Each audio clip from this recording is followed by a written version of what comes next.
મહારાજની ગૌ માત કી જય। આજે ઘણા વર્ષોથી જે જમીન એમને પડી હતી, વર્ષો પહેલા પાંજરાપોળ ચાલતી જ હતી, વાવાઝોડા પછી પાછી બધી બંધ થઈ અને રેગિસ્તાન થઈ ગયું હતું। કાંઈ ભાઈ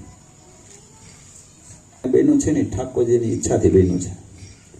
મૂળ તો પાયામાં જઈએ તો ઓલા મંદિર આ મંદિર આવવાનું થયો ને એમાં કાંઈક આ ગાવ માતાનો સંકેત હશે દેવચંદભાઈ, નહીતર આપણે આપણી રીતે આટલું બધું કાર્ય કરી ન શકીએ।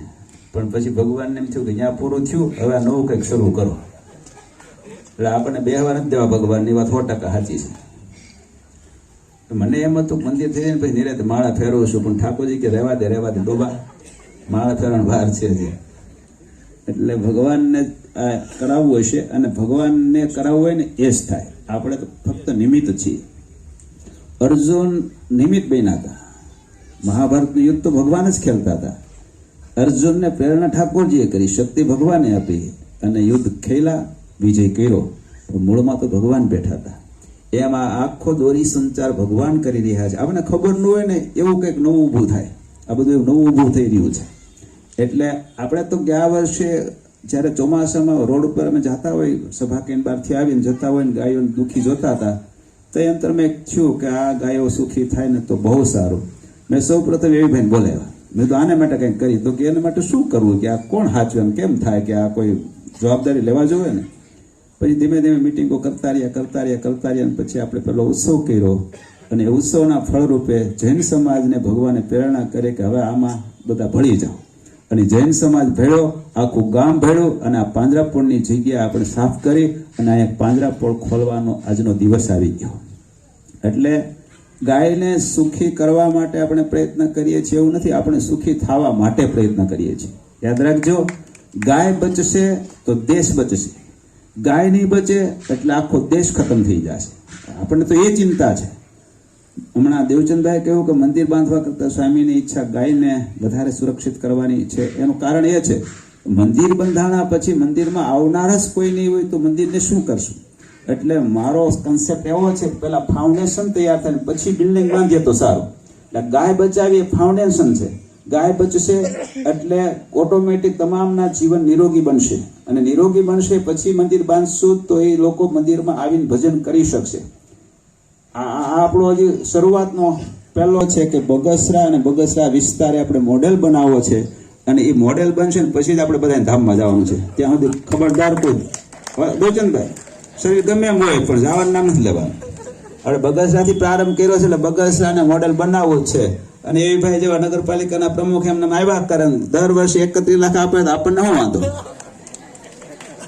એટલે આ ઓટોમેટિક બધું થયા જ કરવાનું છે।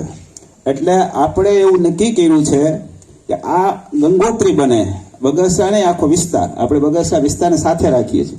આપણે પહેલા બગસરા ગામ પૂરતું વિચારતા હતા, પણ પછી થોડાક વિશાળ દ્રષ્ટિએ વિચાર કર્યો તેમ થયું બગસરા ગામ નહીં, આખો બગસરા વિસ્તાર, એ બગસરા તાલુકા સુધી ગયા તોય ટૂંકું પડ્યું, પછી આખા અમરેલી જિલ્લા સુધી આપણે દ્રષ્ટિ પહોંચાડી અને આખા અમરેલી જિલ્લાને આપણે ધુવાડા બંધ નોતરી દીધો। આ ઉત્સવમાં ઘેરે ઘેરે પત્રિકા પહોંચાડી દીધી। ઉત્સવ કરવા પાછળનો આશય એ છે કે લોકોમાં જાગૃતિ આવે। જતા હોય તો એવી ભાઈ કહ્યું રસ્તામાં ટ્રાફિક થાય, ગાયો એકાબીજે બાંધતા હોય તો ગાયો ગાડી સાથે ભટકાય, ટુ વ્હીલર વાળાને ઘણા પછાડી દે છે, ફ્રેક્ચર થઈ જાય છે, અને એમાં આખલા ભટકાય। જય સ્વામિનારાયણ। એટલે આ બધો આપણને પ્રોબ્લેમ છે, એ દુઃખી છે, બધા દુઃખી છે। હવે બધાને સુખી થવા માટેનો આ એક સૌથી શ્રેષ્ઠ ઉપાય છે। એટલે ગાયો સુખી થશે, આપણને ટ્રાફિકની વ્યવસ્થામાં શાંતિ રહેશે, એ બધું આપણે સાનુકૂળ રીતે કરી શકીશું। બીજું, આ તો પહેલો કન્સેપ્ટ થયો, પણ બીજું ગાય આધારિત બધું જીવન બનશે। પ્રોડક્ટ જે ગાયની બને છે, આપણા ઉત્સવમાં આપણા ગાય આધારિત આખું પ્રદર્શન ગોઠવવાના છે। 150 પ્રોડક્ટ બને છે। અમારે અમરેલી મિટિંગ હતી તો એક ભાઈ કીધું કે હું ગાયના છાણના 1 કિલાના 20,000 રૂપિયા કમાઉં છું। 1 કિલા છાણના 20,000 રૂપિયા। એ જ્યારે બધું સમજાશે, આ સમજાવવા માટેનો ઉત્સવ આપણે કર્યો છે।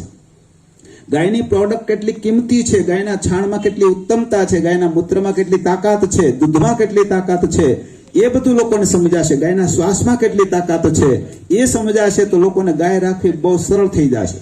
અને આપણે ગામડે ગામડે ફરીને એવું કહ્યું છે કે બધા આવજો, આખો પરિવાર, ભાઈઓ આવે ને બાઈઓ ન આવે, તમારા ઘરે કોઈ દિવસ ગાય આવે જ નહીં, કારણ કે એને ઈચ્છા ન હોય એટલે ગાય ન આવે. એમાં ખબર પડે ને તમને? એને ઈચ્છા હોય તો જ ગાય આવે, તમારું તો હાલે નહીં ઘરમાં. એટલે મેં કહ્યું છે કે બાઈઓને ખાસ લાવજો, એને એમ થશે ગાય રાખ. અને એટલા માટે પોતાના બાળકો જો વાલા હોય તો ગાયને રાખવી પડશે.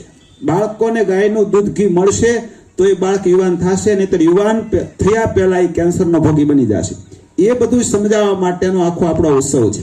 લોકો જાગૃતિ આવશે, ખેતીમાં ગાયનો બધો ઉપયોગ થશે, છાણ મૂત્રનો, તો ખેતી કેટલી ફળદ્રુપ બનશે, કેટલું સારું ઉત્પાદન આવશે, નિરોગી અને બિનઝેરી ઉત્પાદન આવશે, તો એના માધ્યમથી શરીર સારા રહેશે. કાલે એક ડોક્ટર મારી પાસે આવ્યા. કેન્સર તો બહુ સામાન્ય બાબત છે, એને બીજી ગંભીરતા મને બતાવી. દેવચંદભાઈ, 40 વર્ષ પછી તમામ લોકોને કેલ્શિયમ પૂરા થઈ જાય છે. 40 વર્ષની એજ સુધી કેલ્શિયમ રહેશે. એને ચેક કરાવી બોડીઓ કેટલા, એ પોતે ઓર્થોપેડિક ડોક્ટર છે. બોડીઓ ચેક કરાવી તો કેલ્શિયમ નીલ આવ્યા. અને કેલ્શિયમ નીલ આવે એટલે તમને સેજ ઠોકર લાગે પગમાં હાથમાં, એટલે સીધો ભાંગી જાય, એ સાજો ન થાય. પછી હવે લબડતો હોય હાથને, પગ લબડતો હોય, જીવવું કેમ?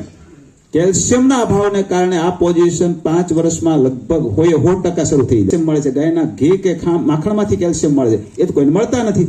એટલે કેલ્શિયમનો અભાવ એ બહુ ગંભીર પરિસ્થિતિ સર્જવાનો છે. એવું કેન્સર તો છે જ, આવા અનેક પ્રકારના રોગો આવી રહ્યા છે. એ રોગોના નાબૂદી માટેનો આ આપણો કન્સેપ્ટ છે.